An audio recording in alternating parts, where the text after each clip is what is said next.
tarda, benvinguts a l'última sessió d'aquestes jornades.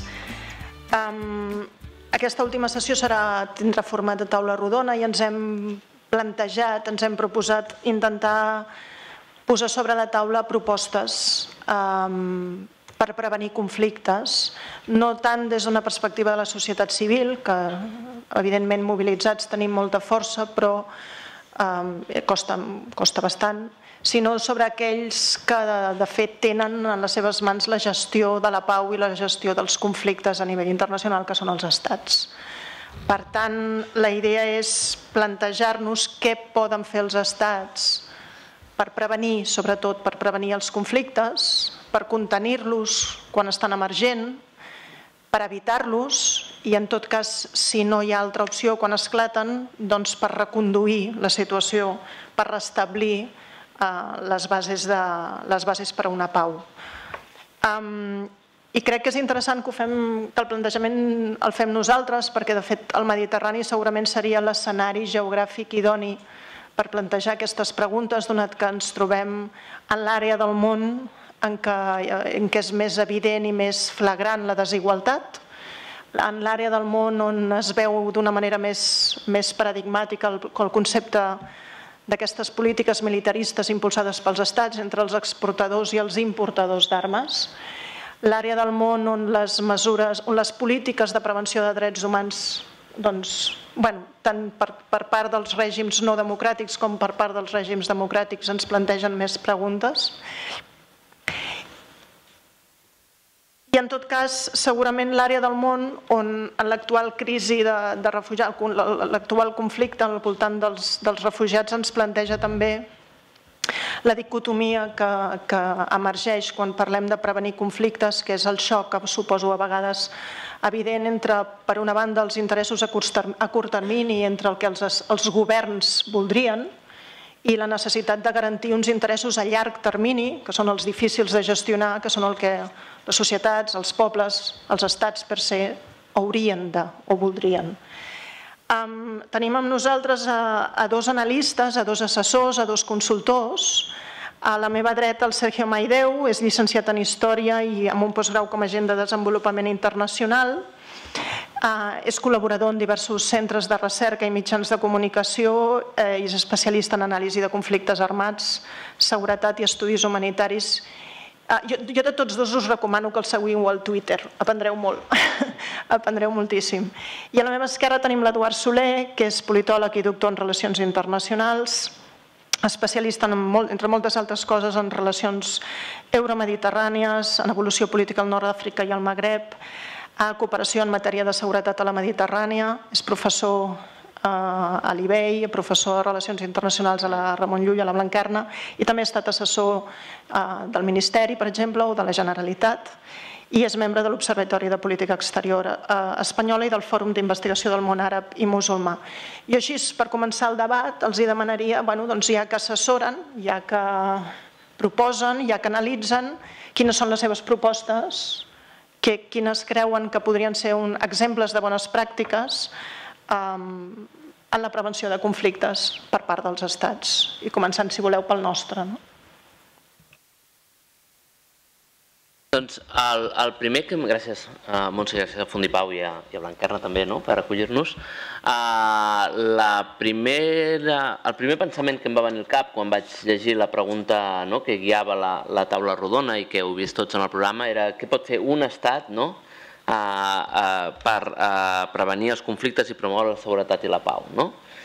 La primera cosa en aquest sentit és primer entendre els límits de l'actuació i saber que un estat en si mateix, un estat, tampoc no ho pot fer tot. Per tant, aquesta pregunta de què pot fer un estat, la primera cosa que s'ha de fer és què pot fer un estat en col·laboració amb d'altres per prevenir conflictes i promoure la seguretat i la pau. I a més, entenent que no és simplement una lògica de cooperació entre estats, que també, perquè molts dels elements, i això amb algunes coses que hem comentat amb el seu, jo crec que serà un dels elements conductors de la nostra aproximació al tema, és que en molts casos, si parlem d'amenaces, estem parlant d'amenaces transnacionals, molts cops que no són ni amenaces físiques, amb la qual cosa, o sigui, són amenaces inclús desterritorialitzades, en la qual cosa la lògica de pensar en un estat que per tant es defineix com un estat amb un territori, una població, unes fronteres, com l'actor que és capaç de garantir aquesta seguretat, hi ha una dissociació entre el que és l'amenaça i l'actor al qual li demanem que dugui a terme aquesta funció, que no deixa una política pública i garantir un dret, que és el dret a la seguretat. Per tant, aquest és el primer punt. El segon és que l'Estat, tot i continuar sent en lògica de relacions internacionals l'actor clau en l'estructuració del sistema internacional, no és l'únic. I a més, molts cops es topa amb grans mancances. En aquest sentit, per tant, el primer punt que jo diria a nivell de recomanació és entendre la potencialitat que pugui oferir tot allò que és cap a dalt la multilateralitat i per tant reforçar mecanismes multilaterals de prevenció de conflictes, de manteniment de la pau, etc. Per tant, tot allò que sigui pensar que un ho pot fer en si mateix o en el marc d'una aliança construïda entorn a un grup d'interès sense pensar en clau d'interès general té més dificultats a l'hora d'aconseguir aquest objectiu que ens plantejàvem. Entenent també que una de les característiques que estem veient és que els conflictes en bona mesura adquireixen una dimensió regional cada cop més forta i per tant que cal treballar i treballar més amb organitzacions regionals i que en molts casos en què s'ha tingut èxit a l'hora d'aturar un possible conflicte ha sigut també gràcies a la contribució d'organismes regionals.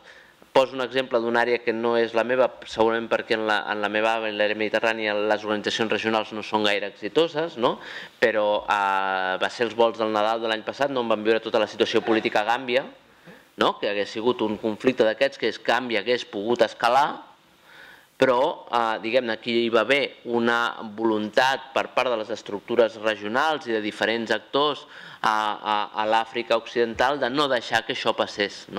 I des de l'ECOWAS, però també amb la intervenció del Senegal, es va aconseguir evitar que en aquell moment haguéssim pogut parlar del conflicte a Gàmbia, que a més hagués tingut repercussions evidents a casa nostra, en tant que la comunitat gambiana és una de les comunitats importants dins de la societat catalana. Per tant, aquesta dimensió de pensar que a vegades aquest factor regional pot ajudar a desactivar amb una escala inicial alguns dels conflictes.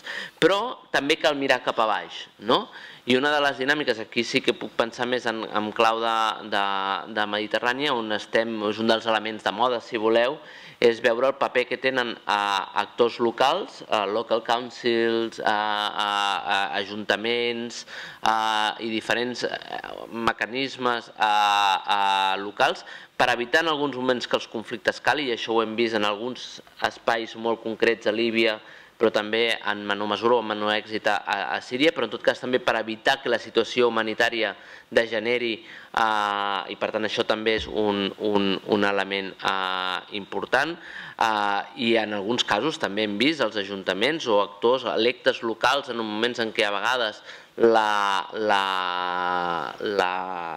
credibilitat dels actors centrals quedaven totalment desacreditades, doncs com també podien jugar un paper. Per tant, entendre molt bé el paper que poden jugar els actors locals en situació de conflicte i també de preconflicte. I això vol dir que, a més, no només hem de pensar en clau de... perquè tot el que estic dient estem parlant d'administracions públiques a diferents nivells, però que també hi ha tot un paper a nivell del que deies tu, societat civil, la necessitat d'integrar necessàriament tot el que són els mecanismes de societat civil, inclús entesa no només com a societat civil organitzada, és a dir, es pot integrar, depèn de com, als sectors econòmics en una voluntat d'intentar evitar que el conflicte escali si se'ls convencen que el conflicte és contraproduent pels seus interessos. Per tant, aquesta necessària búsqueda d'aliats entre tots aquells que tenen a perdre s'hi centra en la segona fase del conflicte. Una recomanació pràctica de coses que he estat treballant o amb qui he estat en contacte últimament, bàsicament a nivell d'institucions europees, la sensació que a vegades es treballa massa separat el que són les unitats, i això val per la Unió Europea com pels estats, que es dediquen a fer tot el que és anticipació de crisi, seguiment de crisi, monitoratge de com es desenvolupa el conflicte, per una banda, i després tot l'esforç de mediació. Molts cops inclús depenen orgànicament de figures diferents i hi ha molt poc treball en comú entre aquells que es dediquen a observar el desenvolupament de la crisi o a advertir i anticipar crisis i aquells que es dediquen a mediar entre actors en conflicte. Mentre que sabem, i això ja és la ciència de la mediació, que les mediacions, quan són capaces d'actuar en fases relativament inicials del conflicte, tenen unes possibilitats d'èxit molt més altes i els recursos que s'hi han d'invertir són molt menors. Això vol dir que en cas d'un treball més estructurat entre aquells que fan tot el que es deia d'anticipació de seguiment de crisis, de detectar els moments adequats perquè els equips de mediació puguin actuar, a mi em sembla una recomanació pràctica clara d'una cosa que crec que es pot fer. L'altre, juntament amb això que deia del ser conscient dels límits, és aquest principi que forma part de la responsabilitat de protegir, que és el do not harm, no fer mal, no espatllar-ho, no esgarrar-ho. I és un element que molts cops no sempre es té en compte i que algunes intervencions que poden estar en algun determinat moment justificades per com es fan i per lo mal planificades que puguin estar, acaben fent més mal que el bé que intentaven resoldre inicialment. Hi ha un punt també que és del que jo també estic observant en aquest temps, allò més en contacte amb institucions, insisteixo, més europees, que és cap on ara estic treballant més, que és l'èmfasi, i això és discutible, en la resiliència. La idea de dir xocs en tindrem. Llavors, la resiliència, com sabeu, és aquest principi dels materials pels quals són capaços d'absorbir el cop i tornar allò lentament a la forma original, i la no resiliència és quan davant d'un cop et trenques. És allò que quan veus un arbre, un desmai d'aquells que van fent així, o una palmera d'aquelles gegants que van fent així i no s'acaba trencant, o un arbre que amb un cop de vent es trenca. En part, aquest trencament en realitat també forma part d'aquestes fases del conflicte, és un moment quan s'entra en una fase nova del conflicte, i per tant jo crec que invertir en tot allò que augmenta la resiliència, no dels règims i dels estats, perquè a vegades hi ha una mala interpretació del concepte de resiliència, d'allò que els governants aguantin davant de les pressions. No, realment això no és la resiliència, sinó que una lògica d'una resiliència ben entesa és la resiliència, en tot cas, de les institucions i la resiliència de la societat davant dels xocs. I per tant la resiliència, perquè l'arbre no es trenqui, necessàriament ha de ser dinàmica. I això em sembla que és un principi a incorporar. La Unió Europea està començant a fer-ho, però que encara cal desenvolupar-ho.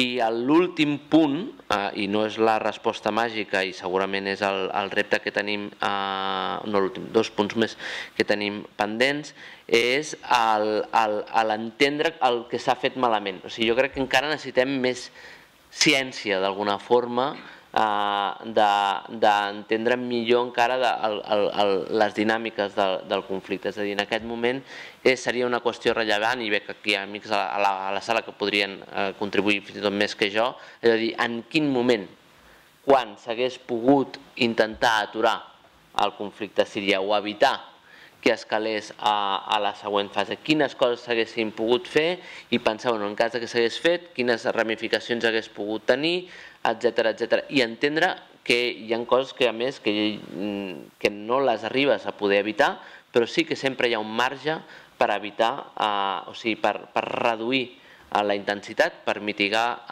els efectes i per augmentar aquesta resiliència de les societats. I finalment, si dic, i soc coherent amb el que deia abans, i això el que dic és val per Síria, val per Líbia, val per Iemen, val per Iraq, val per Algèria als 90s, és a dir, aquesta lògica d'intentar entendre millor els moments i veure si, primer, l'estat en qüestió, i això és molt evident, segurament és el més evident, perquè molts cops ens posem molta responsabilitat a l'esquena, però bona part de les responsabilitats en quan es produeixen escalades dels conflictes és dels actors locals, els governs, etc. Però hi ha una responsabilitat que jo crec que sí que tenim, que és aquesta lògica d'anticipar, i d'anticipar nous conflictes, i per aquí jo crec que també una de les coses que han de fer els estats i les societats per tenir una política de seguretat i de promoció de la pau diferent, jo crec que també ens cal millorar els mecanismes de prospectiva i d'anticipació. En aquest sentit, hi ha molts conflictes o molts elements que poden portar cap a un conflicte que ja comencem a poder identificar i que simplement per manca de temps, d'informació, de priorització, no es fa. És a dir, per exemple, és evident, si tu parlaves de la Mediterrània, que hi ha molts elements que poden estar vinculats a processos de degradació ambiental o inclús a canvi climàtic. Parlava amb climatòlegs, deien una de les tendències que estan veient en models climàtics dels últims que estan fent és que no, a part dels temes que augmentarà la temperatura a la regió, això ja ho sabem, però hi ha un element que és, a priori, plourà més a les capçaleres dels rius i plourà molt menys a la plana i a les desembocadures. Això vol dir que sabem que molt probablement o s'actua bé o tindrem més conflictes a la conca del Nil, més conflictes a la conca del Tigris i a l'Eufrates, i aquestes són coses que ja les sabem i que ja es podrien començar a treballar. Per exemple, em deien una de les coses, els preguntava, amb Espanya i Portugal com és que mai hi ha hagut conflicte amb el tema dels rius, perquè la naturalesa en aquest sentit ha sigut intel·ligent i plou més a Portugal que no a Espanya. Encara que nosaltres retinguéssim tota l'aigua, Portugal no es queda sense aigua perquè plou més. Els rius es fan grans en territori portuguès pel clima atlàntic. En aquest sentit, entendre fins i tot aquestes superestructures, però n'hi ha altres que tenen a veure amb les persones, que no és el tema climàtic, perquè el clima també té a veure amb les persones, com puguin ser elements vinculats a l'impacte de les revolucions tecnològiques, al mercat de treball i al fet que sabem que hi ha uns elements de tensions al món àrab en concret vinculades al mercat laboral, que hi seran allí durant molt de temps, que això provocarà tensió social, i sabem que quan aquestes coses passen, sovint una de les temptacions és buscar l'ase dels cops, l'enemic extern o l'enemic intern, i per tant aquests mecanismes, intentar reduir també tots aquests elements que porten a grans tensions socials, és una forma indirecta també de prevenir conflictes a més llarg termini. Però això què vol dir? Vol dir posar les llums llargues, i aquesta idea de posar les llums llargues és una cosa que no necessàriament s'està fent, i per tant és una de les recomanacions que ens demanaves que jo també posaria sobre la taula. Sergio. Bé, la meva idea una mica, quan ho parlava amb l'Eduard per plantejar aquest debat, jo vinc una mica amb ganes de provocar, amb tot el carinyo, és un plantejament. Llavors, amb la pregunta que ens va plantejar el Jordi, per què parlem de conflictes i no de violència? És a dir, jo sempre agafo el meu exemple comodí, que és el que utilitzo per visualitzar-ho, El Salvador. A El Salvador, oficialment, no tenim un conflicte obert des de fa uns quants anys, però El Salvador té la taxa de violència la més elevada del món, de fa uns quants anys, i la dada que sempre utilitzo és que fa 2 anys la taxa d'homicidi passava de 102 homicidis per 100.000 habitants. Perquè tingueu un marc comparatiu, a partir de 10, Nacions Unides considera que hi ha un brot epidèmic de violència. El Salvador tenia 103. 103 també no acaba de veure, no ens permet visualitzar de què estem parlant. Llavors, agafem la dada numèrica I El Salvador fa 3 anys tenia uns 5.300 homicidis. No sabem si és poc o molt. Ho comparem amb Espanya. Espanya té habitualment 300 homicidis a l'any. Espanya té 47 milions d'habitants, El Salvador té 6. Perquè Espanya tingués la taxa d'homicidis d'El Salvador de fa 2 anys, haurien d'haver mort 45.000 persones. Us imagineu un estat europeu amb 45.000 persones mortes cada any? Per tant, quan parlem de conflicte, de quin conflicte parlem? Del segle XX, del de la Guerra Freda o de la nova situació en la que estem? Això per començar. A mi em costa molt visualitzar com podria viure aquí amb 45.000 morts a l'any. Soc incapaç. I aquí ve la pregunta, quina resposta està donant l'estat salvadoreny, com qualsevol estat centroamericà o com qualsevol estat que té una taxa d'homicidis i oficialment no està en guerra. Entengueu que El Salvador, per exemple, té més morts que Afganistan. I Afganistan, com sabeu, és un dels països que tenim tots al cap que hi ha un problema de seguretat. Llavors, al segle XXI hem d'entendre el conflicte i la seguretat només quan hi ha un conflicte obert? Per mi, evidentment que no. Ens apropem una mica. Crisi de refugiats. Crisi de refugiats, quin conflicte africà tenim obert per dir estem parlant de conflictes? Més que res perquè la resposta que s'està donant als estats és que si no es visualitza que és una guerra oberta, no són refugiats. Eritrea, què és llavors? Eritrea és el tercer grup de nacionals que han vingut a través d'Itàlia en els darrers anys. Els països europeus, sobretot certs països que tenim al cap, automàticament han dit no són refugiats. Han de sortir, no tenim cap problema de seguretat. Quina resposta està donant el govern d'Eritreu a la situació? Quina resposta estan donant els governs limítrofs d'Eritrea? I aquí ve, i agafo part del discurs de l'Eduard quan parlàvem del tema de transnacionalitat. No podem entendre la situació que està passant en Centroamèrica sense parlar de Centroamèrica. No podem parlar de la crisi de refugiats sense entendre tot el que està passant al continent africà o Orient Mitjà, no? Tenim respostes polítiques, però tenim unes respostes de violència. Tenim una part de resiliència i tenim una resposta humanitària. En aquests 4 punts, l'Estat està donant una resposta. I em dona igual que parlem de Centroamèrica, que parlem d'Àfrica, que parlem d'Orient Mitjà. Donem sempre un tipus de resposta. Quins mecanismes tenim per fer front a això? Agafem la llei internacional i tenim el dret internacional humanitari. El dret internacional humanitari és del 49. El 49 entès com els conflictes de l'any 49. Amb el model d'El Salvador, per exemple, o amb el d'Eritrea, podem donar una resposta efectiva al que està passant en aquests països? No. Quines propostes estan fent els estats per reformar el dret internacional humanitari?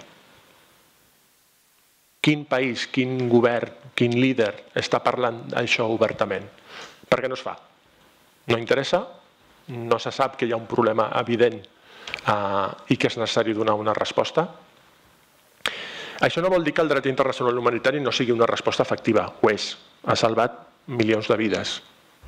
Per tant, que el dret internacional humanitari estigui desactualitzat no significa que no sigui una eina útil que els estats l'han d'utilitzar.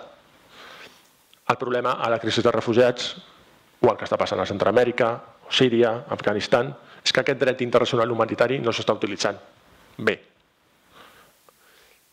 Teniu en el cap el cert debat sobre corredors humanitaris a Síria? Jo diria que cada any és com un tema cíclic. O les zones de seguretat a Síria, un tema cíclic. Quina resposta s'està donant? Per què s'obre aquest debat i no es tanca mai?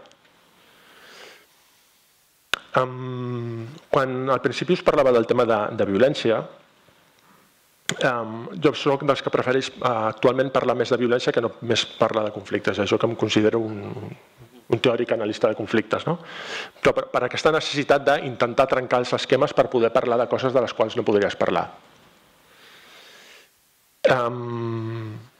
Si hi ha terrorisme, hi ha conflicte. Si hi ha crim organitzat, hi ha conflicte. Si hi ha tràfic de persones, hi ha conflicte. Tots aquests 3 punts els tenim pràcticament a qualsevol conflicte obert que tenim actualment a la majoria de focus d'atenció que hi ha actualment. A Àfrica tenim els 3, pràcticament a tots els països. A Europa, que teòricament no hi ha conflicte, tenim els 3. A Orient Mitjà tenim els 3. I a més li hem d'afegir tot el tema de les guerres. Quan parlem de quina és la resposta que ha de donar l'Estat a qüestions de seguretat en zones de conflicte, hem de tenir aquests 4 punts oberts. Ja hem de parlar de guerra, hem de parlar de crim organitzat, hem de parlar de tràfic de persona i hem de parlar de terrorisme. Bàsicament perquè si no, no podem donar una resposta integral a un problema de seguretat. I aquí és el punt per mi clau. És entendre la seguretat com un tot. El cas d'Amèrica Central hi torno perquè per mi em serveix molt de comodín en el sentit de que sortim tots de la dinàmica tradicional de conflicte.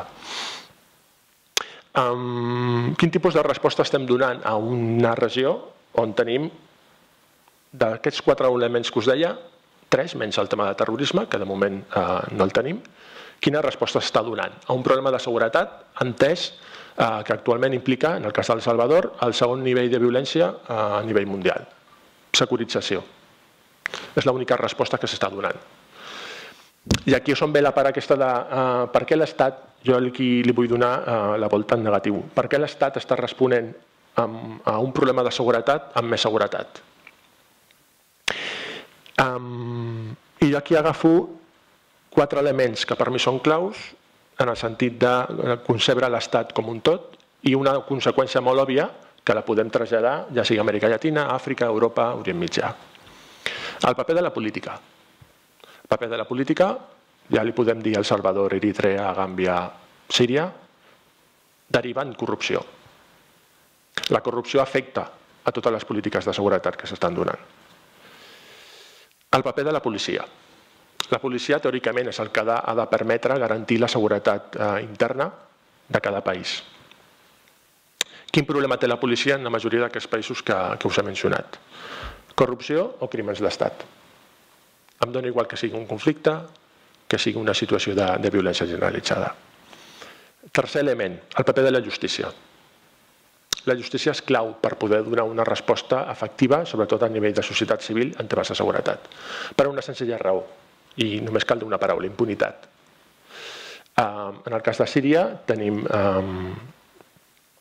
el paper de l'enviat especial on dintre del seu paraigües està tot el tema de la restauració de la justícia i de les víctimes.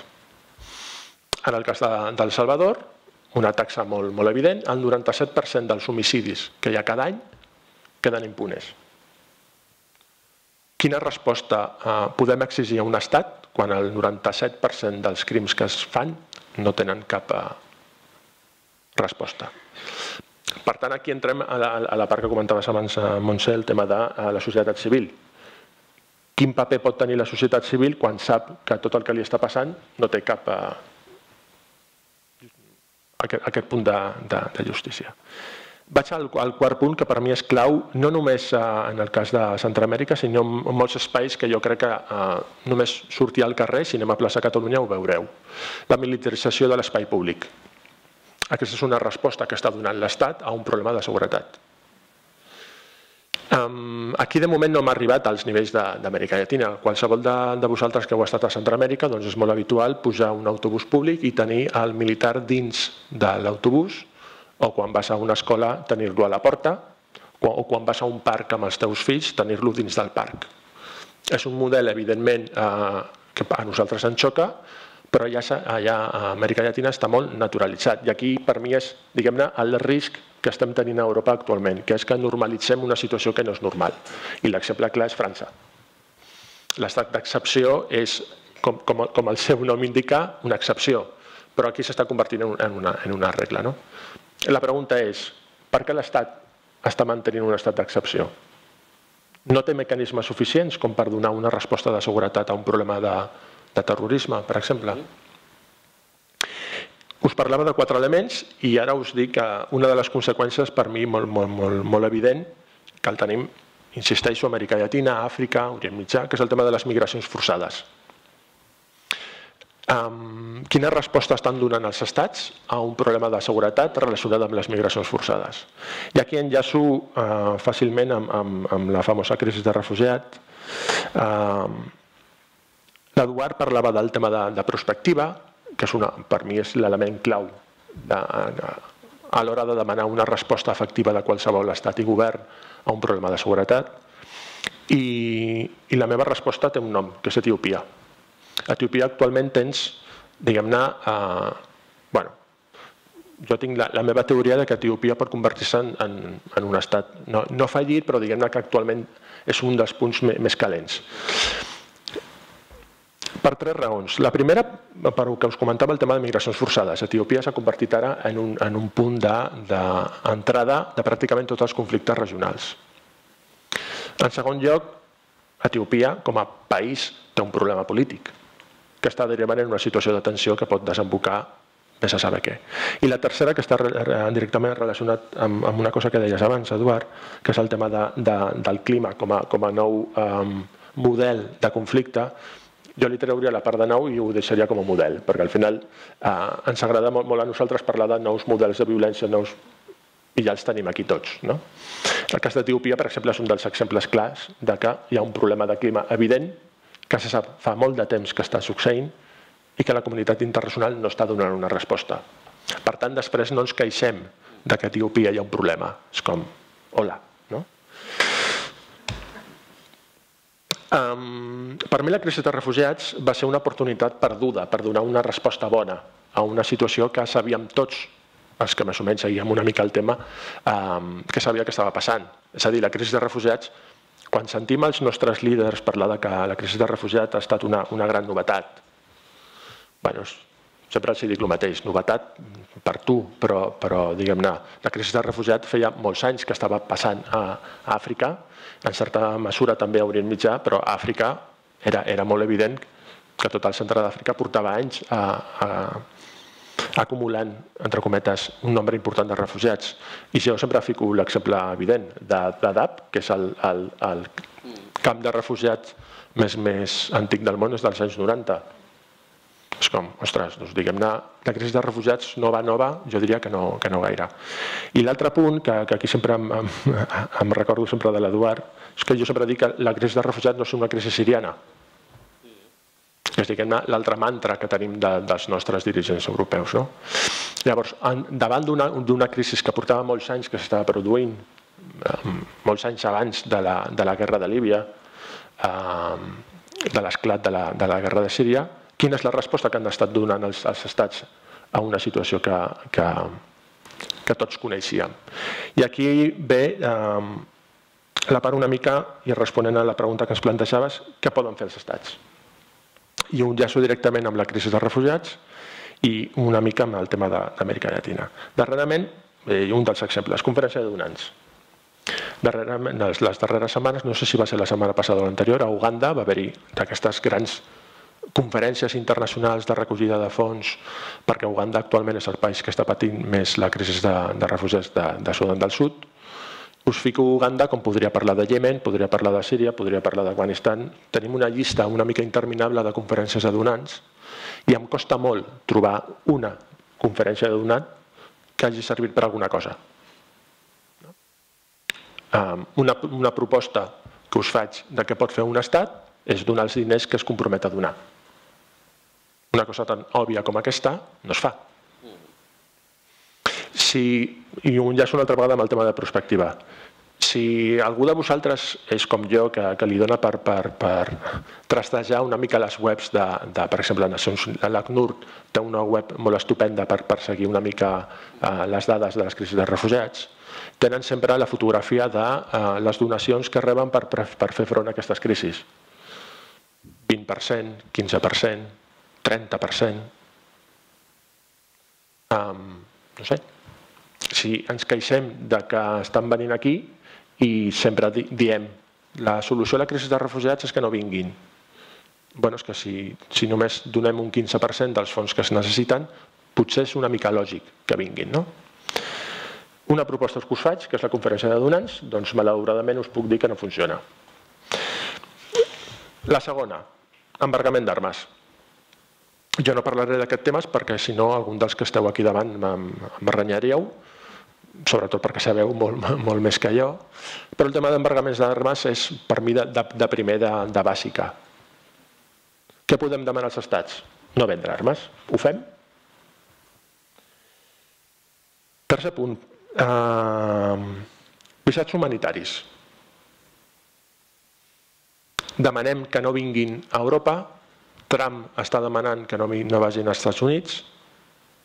Quines eines legislatives tenim per donar resposta en un tema de seguretat? Ho enllaço amb el tema d'Amèrica Llatina, perquè entenguem també quina és la situació que està passant allà en relació amb el nostre estimat president Trump. Tenim un problema ara mateix. Evidentment no és un tema dels Estats Units perquè ens afecta a nosaltres, però diguem que el seu discurs és dels més obvis. Relacionar immigració amb seguretat.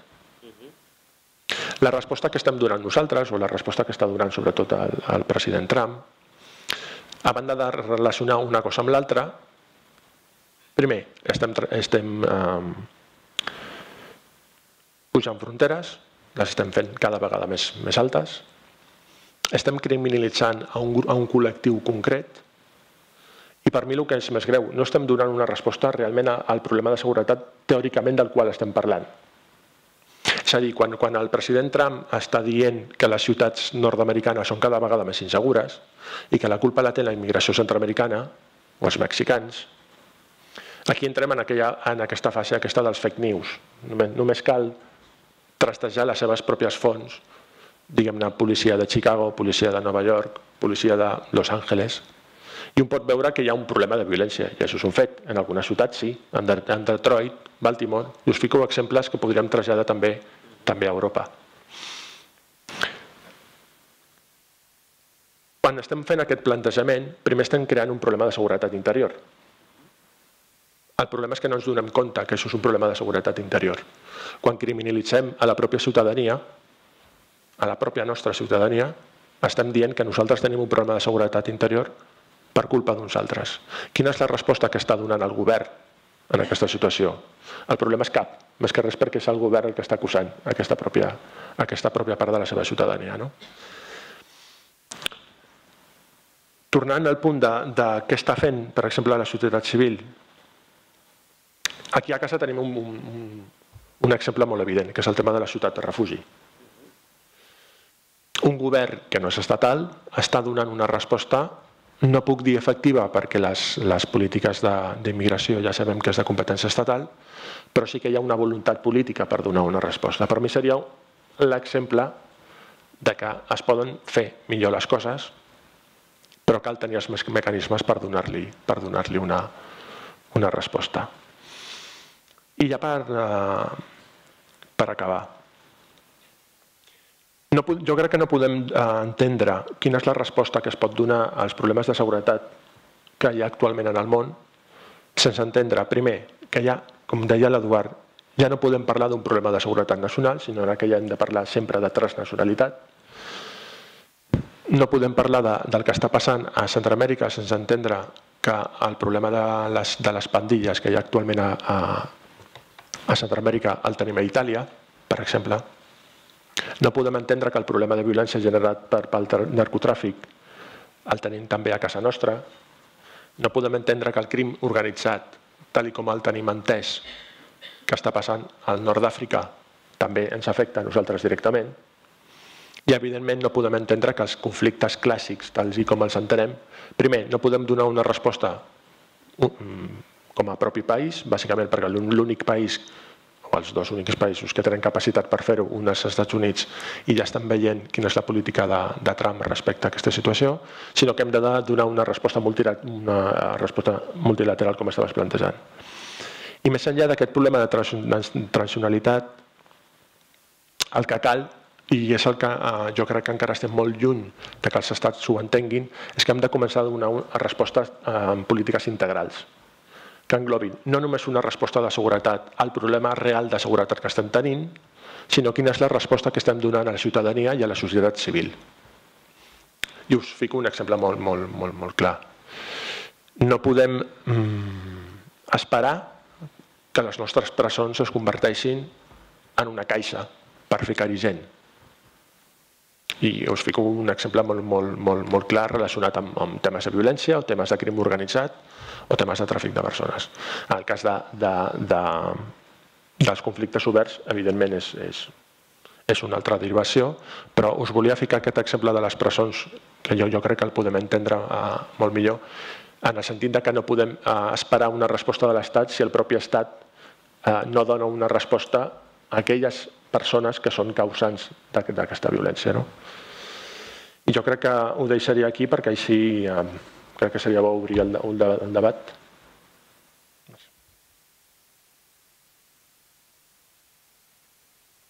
Moltes gràcies. S'han posat un munt de qüestions sobre la taula. A mi se m'acuden ara un llistat immens de preguntes, però si us sembla obrim al públic i si no doncs anem intercalant des del que vulgueu plantejar vosaltres i el que se'ns pugui acudir des d'aquí a la taula.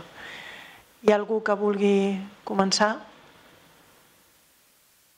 No? Doncs començo jo. Jo la veritat és que escoltant-vos, el primer que m'ha vingut al cap i a partir de la idea aquesta de la necessitat de treballar en augmentar la resiliència, és a dir, la capacitat d'aguantar les situacions i d'absorbir el cop, i sentint-vos parlar i plantejar totes les qüestions, una mica el que m'ha vingut al cap és que no podem deixar la seguretat en mans de l'Estat, entenent l'Estat com el govern. És a dir, potser és que hem de començar a plantejar-nos que les polítiques de seguretat dels estats els hem de començar a fer nosaltres, com a societat civil, com a organitzacions d'anàlisi, d'experts, perquè sí que m'heu plantejat algunes qüestions, però que funcionin. No n'heu dit cap obertament, de les polítiques estatals. Aleshores, bé, plantegem-nos com a des de tots els actors de la societat civil, tu has mencionat la importància de la nova onada de municipalitat, la reclamació dels municipis com a actors internacionals, em sembla molt important, però aleshores plantegem-nos, nosaltres som estat. Aleshores, des de la societat civil, des de les organitzacions diverses d'estudis acadèmics, sindicals, econòmics, la seguretat també és cosa nostra, què fem? En què incidim?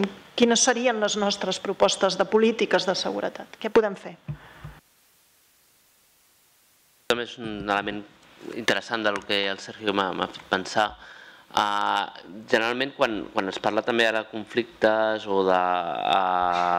Molts cops sortits aquest concepte de all of the government approach, tot el govern junt, que aquí és on diria el Sergio, integrar presons, no sé què, sistema educatiu, i jo crec que el que és, si jo estic d'acord, és anar un pas més enllà, i és all of the society approach, però entenent que les estructures governamentals a tots els nivells també formen part d'això. És a dir, el que aquí diria és, no crec que sigui útil entendre això com un combat entre societat respecte a estructures governamentals al nivell que siguin, perquè a més aquí quan parlem d'ajuntaments estem parlant de governs i de governs municipals.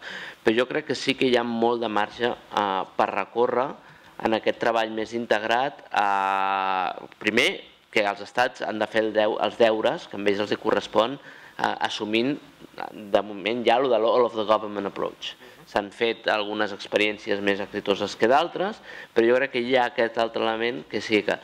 I un punt que jo volia reaccionar, m'ha semblat molt interessant el que deia el Sergio sobre el tema de la normalització de mesures excepcionals, i aquí la pregunta que ell feia, dir per què en aquests moments continuem veient els tancs a Bèlgica o a París o d'altres llocs.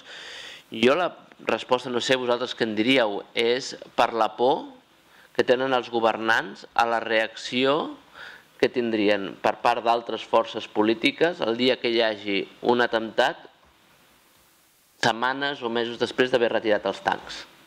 Llavors, això sí que cal entendre que en el moment en què tu prens la decisió en un context democràtic en el que estem i de joc polític, molts cops joc polític brut, aquest és un risc que té aquest efecte col·lateral negatiu. Llavors, jo crec que una de les coses, a més en societats que han viscut o que han viscut temes com, per exemple, temes d'amenaces terroristes, jo crec que és molt important reforçar molt la idea que no hi pot haver una utilització partidista de la violència o de les amenaces en aquest sentit, i dur més enllà de tot el que és el tema que s'ha fet sovint amb el tema del terrorisme per parlar de, per exemple, de violències que em sembla molt oportú. I en aquest sentit, ja dic, jo la resposta a la pregunta que tu feies, allò per què no es treuen els tancs, és per la por a la crisi política del dia després, perquè sí que tothom té consciència que tard o d'hora hi haurà algun altre atemptat. M'ho fiques molt fàcil, llavors, en el sentit de... Les polítiques de seguretat són polítiques d'estat o són polítiques de partit polític? I aquí són, jo crec que on Europa està fracassant. Perquè sí, i t'ho enllaço justament en el punt anterior que has plantejat, el tema de la transversalitat a l'hora de fer front a la seguretat. És a dir, la seguretat, la política d'estat de seguretat no es pot entendre des del Ministeri de l'Interior ni des del Ministeri de les Forces Armades. Això no em sortia. Hem de començar a entendre que la seguretat implica tots els ministeris. I això no vol dir que hi hagi menys seguretat, simplement és donar-li una altra dimensió. És a dir, des de les escoles evidentment que es pot fer molt, ja sigui per temes de cultura de pau, i si m'apureu, i aquí suposo que rebré d'algun de vosaltres, en el sentit de donar-li la volta a tot el concepte de seguretat dins de les pròpies escoles. Qui diu això diu el Ministeri de Sanitat. El Ministeri de Sanitat té molts protocols de seguretat que els ha d'entendre i s'han d'incorporar dins les polítiques d'estat. Però aquestes polítiques transversals només es poden entendre si són polítiques d'estat. Bàsicament, i això aquí a Espanya tenim molts elements en altres polítiques, ja siguin educatives o de sanitat, que cada 4 anys canvien, cada 3, cada 2, cada 1. En el cas de les polítiques de seguretat, aquí són, diguem-ne, aquí sí que la societat civil ha de fer un paper molt important. I aquí, per exemple, sí que he de donar, entre cometes, certa esperança amb el que hem fet a Espanya en el tema de la política de seguretat iniciada pel Solana. És a dir, diguem-ne, és una de les... és la primera experiència en intentar donar una resposta integral. La podem criticar, podem dir que no ens agrada o que l'enfocament no és el correcte, però diguem-ne, és la primera experiència que s'ha fet aquí per intentar donar-li una dimensió global a un problema de seguretat i no entendre-la només com un problema d'exèrcit, conflicte clàssic. Quan plantejaves el tema de la resposta de la societat civil, l'exemple per mi més clar és la crisi de refugiats. Quina ha estat la resposta en el Mediterrani dels estats? Els famosos operatius de salvament que hi ha hagut, que són bàsicament operatius de seguretat, de frontera.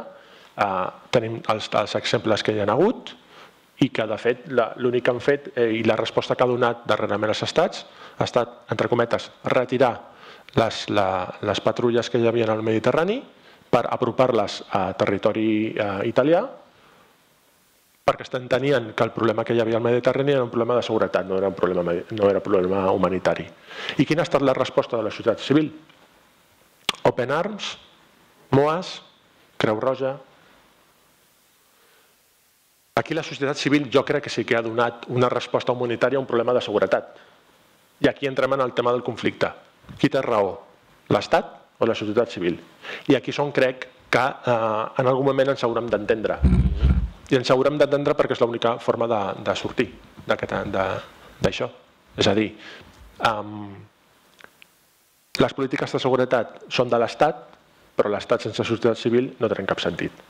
I una política de seguretat no la pot fer la societat civil perquè no té els instruments per fer-la. Per tant, o ens assentem i trobem un punt mig, o continuem com ara, cadascú pel seu cantó. Hi ha una paraula que demanava. Si em permets, Carme, només una incidència. De fet, una de les primeres coses que heu dit és que els conflictes, els actors que generen els conflictes es regionalitzen. Potser hem de començar a pensar que una bona política de seguretat és regionalitzar els actors que preveuen els conflictes, és a dir, els actors de la societat civil que treballen en la prevenció i resolució de conflictes. Hem de començar a pensar no a nivell del nostre àmbit geogràfic, sinó a nivell regional. Una de les experiències, per exemple, al Tribunal Penal Internacional surt d'un impuls d'una coalició d'ONGs que treballen pels drets humans. Molt bé, vol dir que les noves polítiques de seguretat han de sortir de la regionalització dels esforços de tota la gent que està treballant-hi? Bueno, enllaça una mica i era directament sobre l'últim que acabes de comentar, Sergio, però que ho has repetit diverses vegades i com que tot el dia hem estat debatent sobre el concepte de seguretat, la seguretat humana, com entenem la seguretat, a mi m'agradaria que m'expliquessis per què dius que la societat civil no tenim els mecanismes per incidir en polítiques de seguretat. Llavors, voldria que m'expliquessis què entens tu per la seguretat aquesta que poden exercir els estats. Incidir sí, fer-la ja és més complicat. És a dir, per mi el cas més evident és el tema migratori. És a dir, nosaltres podem incidir i podem demanar i podem exigir i podem dir que tenim cases d'acollida, tot el que vulguis.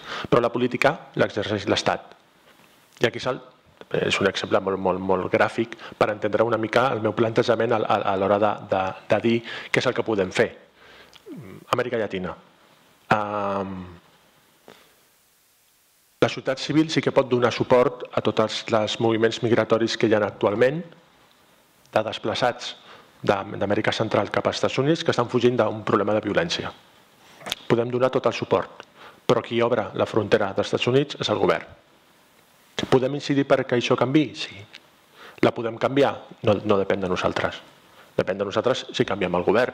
I si el nou govern diu que vol aplicar-ho. Però en el cas dels Estats Units tenim cert problema, que tant Obama com Bush, com Clinton...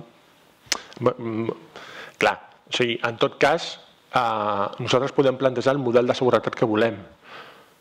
El problema d'això és que després qui ho aplica és una altra entitat. Per això jo insisteixo que les polítiques de seguretat nosaltres les podem tractar i les podem modificar, però aplicar-les ja no depèn tant de nosaltres.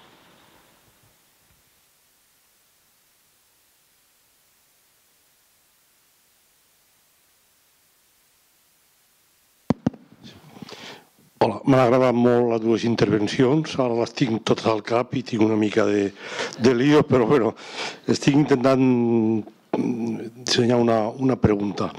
M'ha agradat molt aquest que has dit tu, Eduard, que mirant els fluxos de l'aigua dels rius podem preveure els conflictes. Aquestes imatges gràfiques són molt bones perquè s'entenen perfectament. El Vicenç Fisas deia, també ho explicava molt bé, que mirant els fluxos d'armament en el món podem preveure, no cal ser profeta, és evident, no? I clar, això és el que estem mirant ara, el que estem veient sempre. El problema és que els països venedors d'armes són els que tenen el veto a la ONU, amb la qual sempre tenim la sensació de que som impotents, no? Llavors, com s'hauria de començar o d'iniciar una campanya forta per eliminar el veto d'aquests països criminals que estan venent armes per tot el món?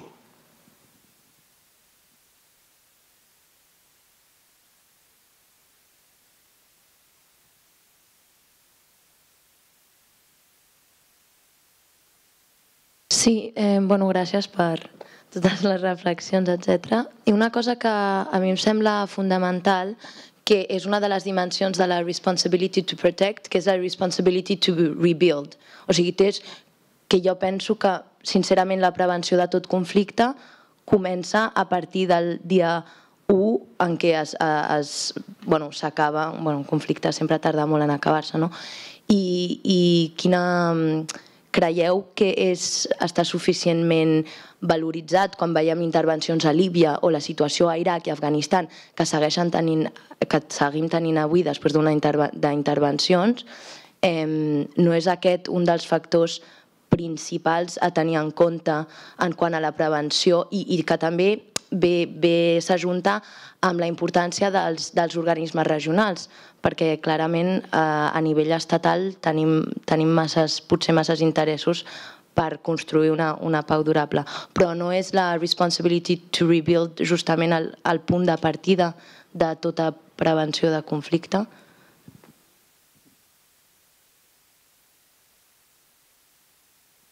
Moltes gràcies. Bon dia.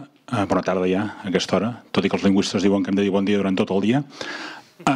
Aquest matí, a la primera de les sessions, jo he fet una pregunta bastant tard i a més ho he fet de manera poc educada perquè ho he fet al final i ara poc educadament perquè he entrat a mitja intervenció de l'Eduard i només havent escoltat la meitat de l'Eduard i tot el que ha dit el Sergio, m'interessa molt incidir sobre el mateix que parlava aquest matí perquè, com que tots tenim motivacions, la motivació que m'ocupa a mi en aquests moments és aquesta.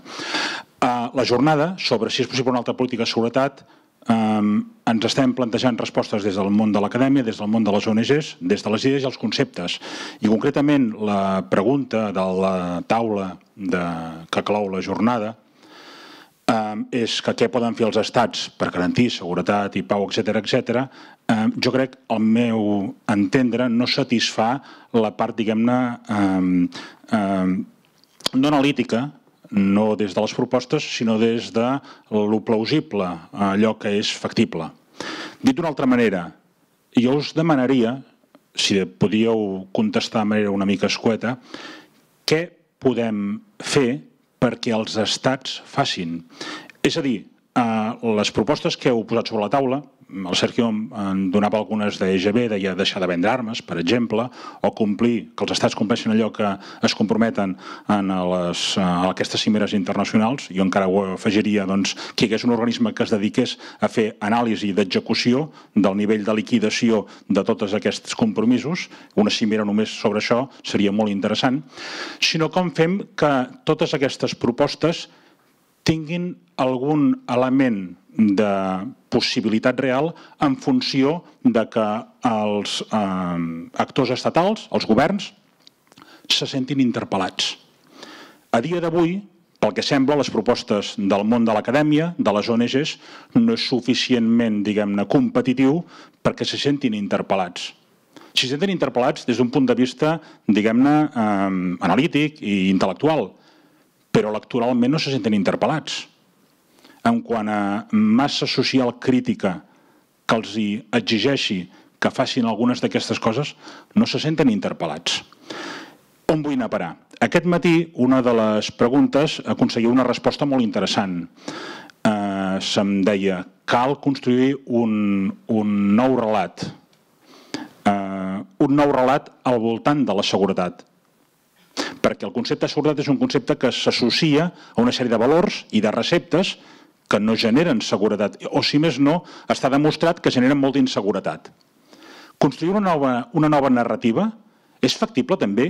Construir una nova narrativa que realment pugui influir sobre els estats o els governs i que, per tant, la narrativa vinculada a la seguretat no impliqui només apel·lar i buscar com estan actuant aquelles unitats específiques de l'Estat vinculades a la defensa territorial, armada, de cossos concrets a través d'operacions internacionals.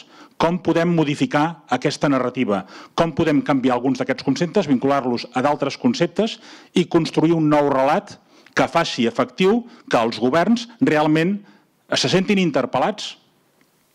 I això implica, al cap i a la fi, que tingui càstig o premi electoral per poder aplicar algunes d'aquestes propostes.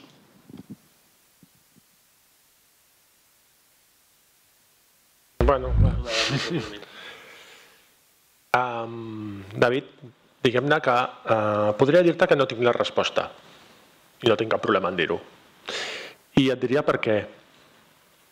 Fins ara jo crec que totes les polítiques de seguretat que hi ha hagut al món, fins i tot aquelles que considerem teòricament més positives, i suposo que aquí també em donareu alguna clatejada en el fet de, quan parlem del tema de Costa Rica, que no té exèrcit, que és una altra política de seguretat, bla, bla, bla.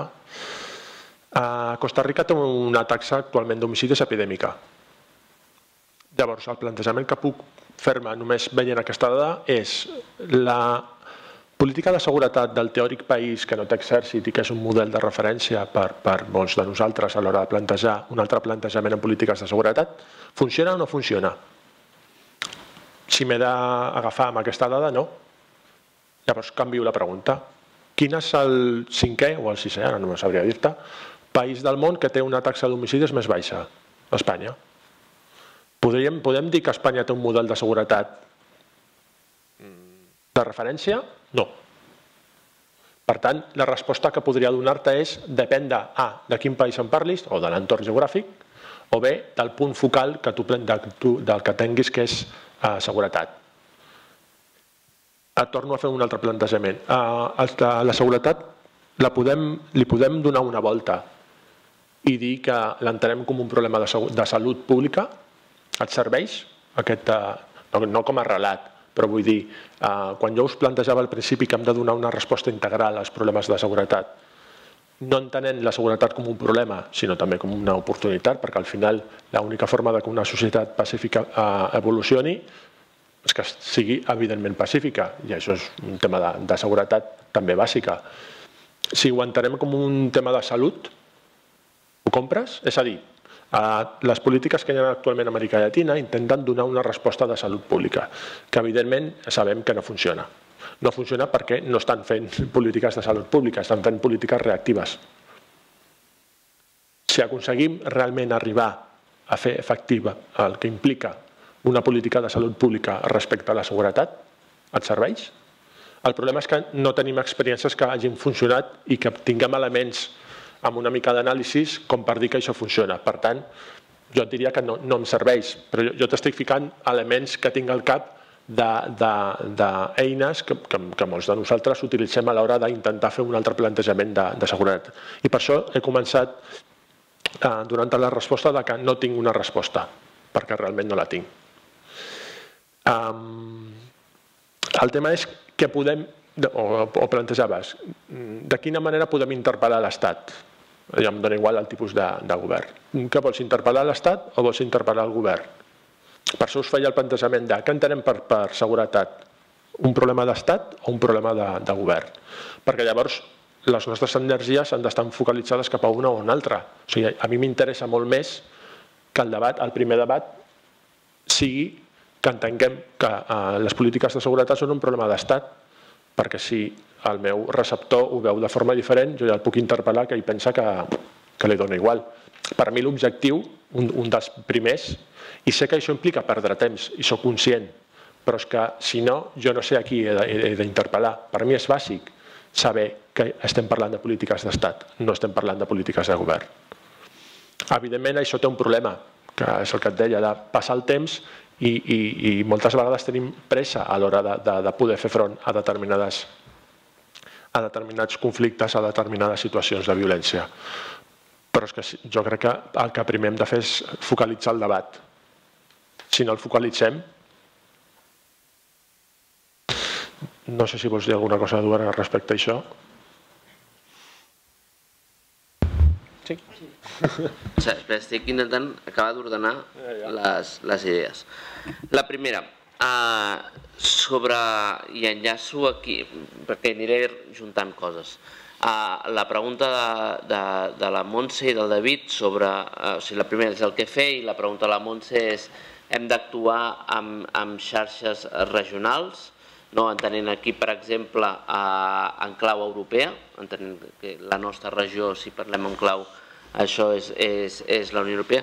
A mi em sembla que és una de les vies a explorar, necessàriament, perquè això entra en un dels terrenys que jo deia al principi, de dir, un estat sol, una societat sola, treballant amb un objectiu es dona de cops contra la paret si no és capaç d'establir aliances suficients. Poso un exemple, amb el tema de les armes. Un dels problemes, imaginem-nos que hi ha una campanya forta, com n'hi ha hagut en alguns determinats països, de prohibir el subministrament d'armes a un país X. I després tenim que altres països on no tens una societat civil mobilitzada, simplement ho veuen com una oportunitat de negoci, vull dir, gairebé, si fos ells, finançaria, no dic que ho facin, però aquells que fan aquesta campanya en altres països i per vendre, continuar venent això, perquè aquí el problema també estem parlant d'oferta i de demanda. Mentre tu tinguis algú disposat a subministrar, el problema també és la gent que vol comprar. Per exemple, parlem d'embargament d'armes.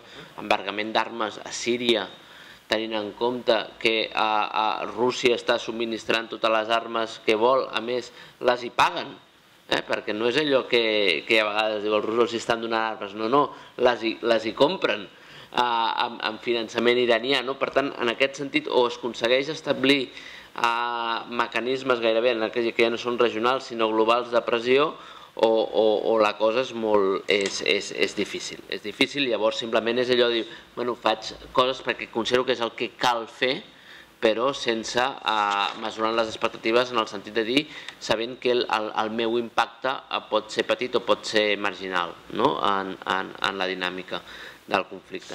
El segon punt, i això enllaça bàsicament amb les dues preguntes sobre el tema de tràfic i la pregunta del David de com poden fer com a societat o com a societats globals, jo crec que hi ha camp per recórrer encara molt més amb tot el que és el naming and shaming, és a dir, en la identificació i amb dades, treballar molt sobre dades, sobre evidències, allò que en anglès evidence-based, això és molt important, coses que siguin refutables, que no hi pugui haver, que no sigui opinable, i després jo crec que hi ha un element molt important a l'hora d'eixamplar base, perquè el que deia el David és això com ho fas si no té traducció electoral.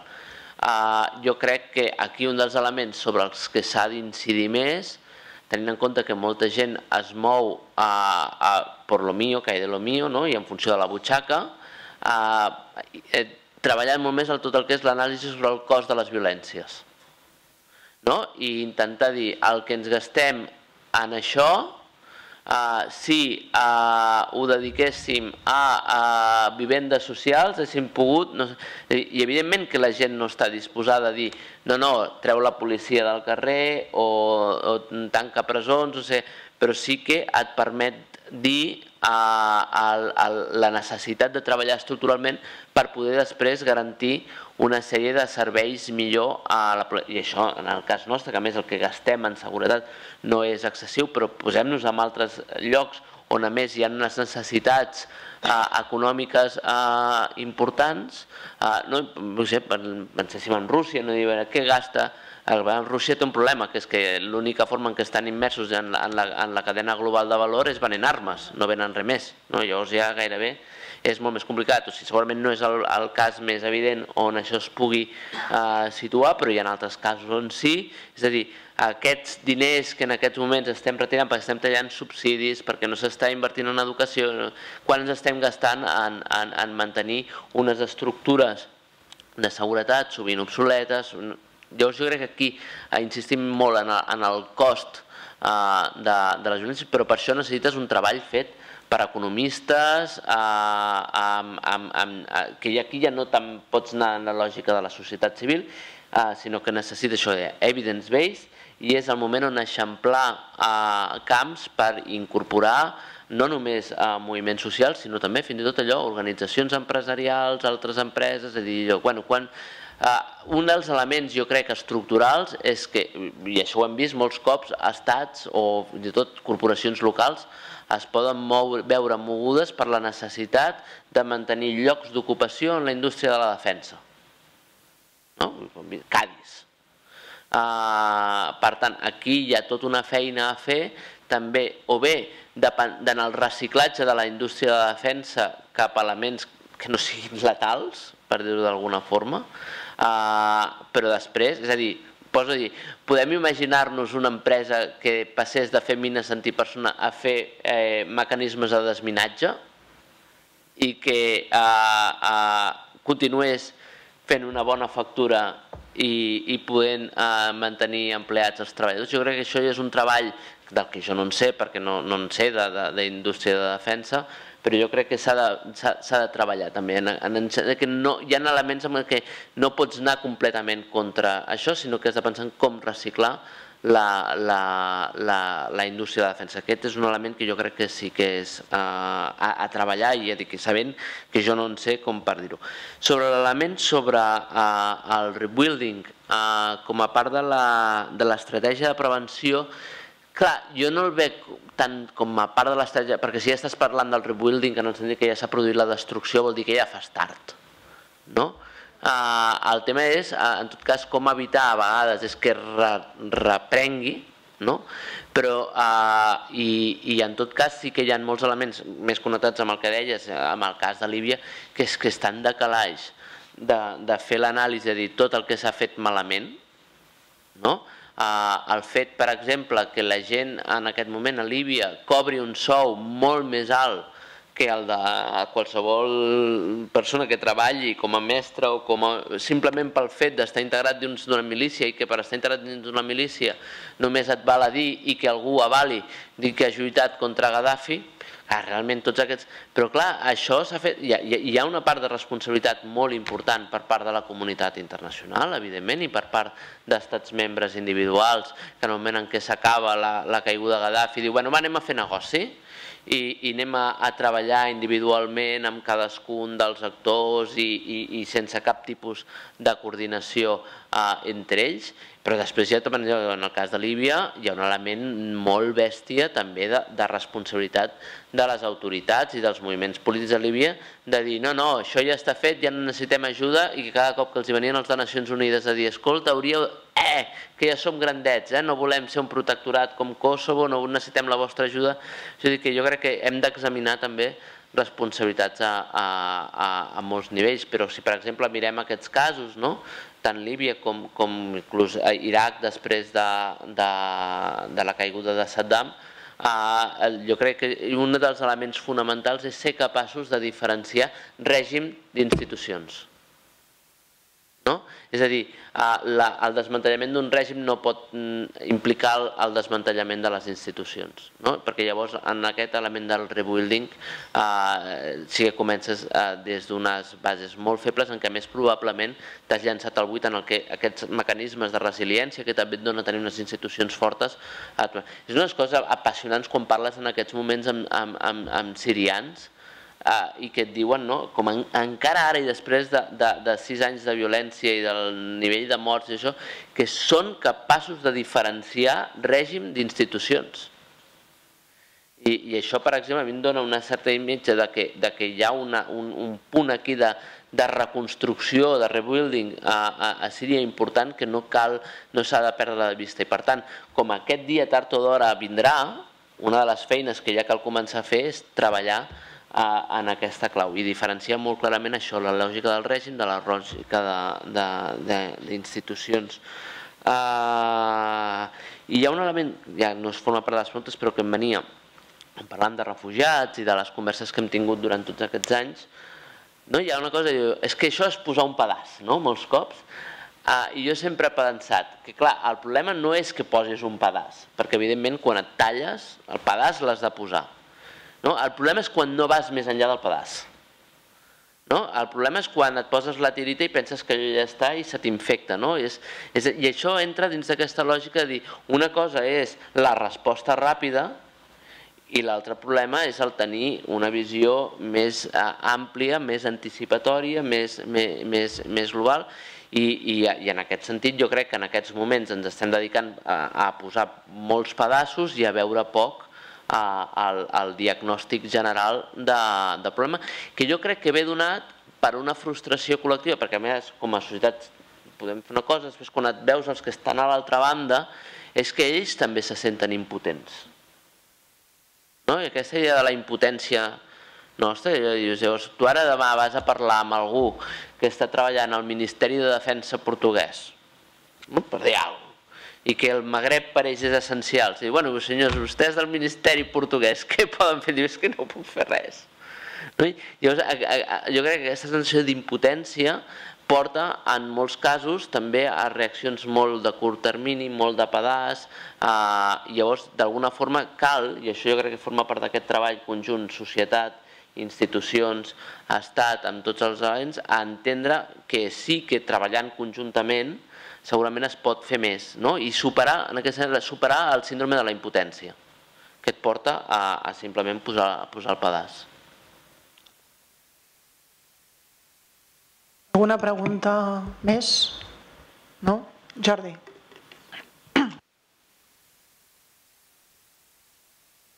Que lligant algunes coses que han sortit entre preguntes i intervencions a la taula, que m'ha semblat molt interessant i deixem-ho dir.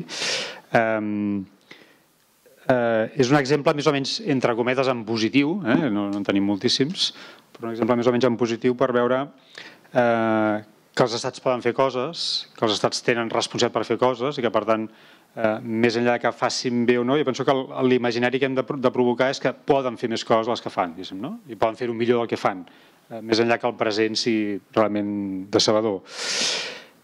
Com això també es pot, com heu insistit bastant, és a dir, que hi ha una part de treball conjunt que es pot fer societat civil i estats i que això, òbviament, té problemes, però també té moltes oportunitats i que cal córrer, i com donar solucions, encara que siguin petites, encara que siguin limitades, encara que siguin pedaços, a problemes que tenim plantejats. Tot això s'ha relligat amb el Tractat de Comerç d'Armes.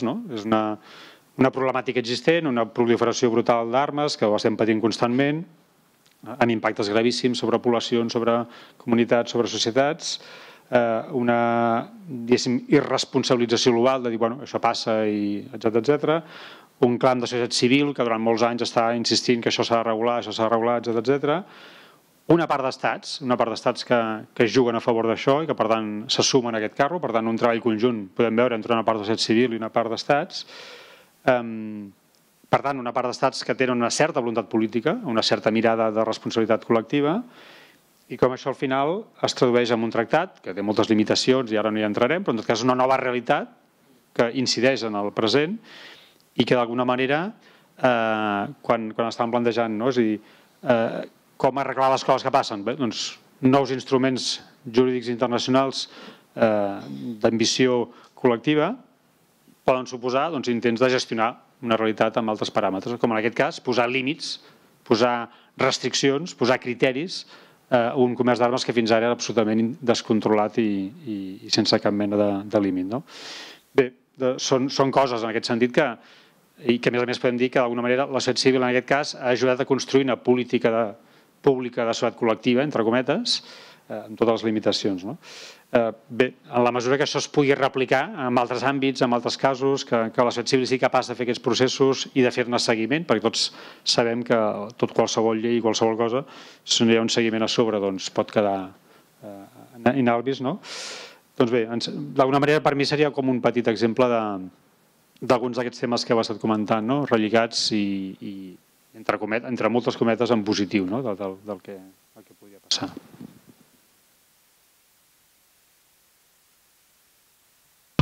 Jo crec, Jordi, que m'has fet el tancament perfecte. No vull afegir res més, ho has fet molt bé. Doncs, si us sembla, aixequem la sessió i el Toni vindrà un momentet i ens acomiadarà el seminari. Moltes gràcies.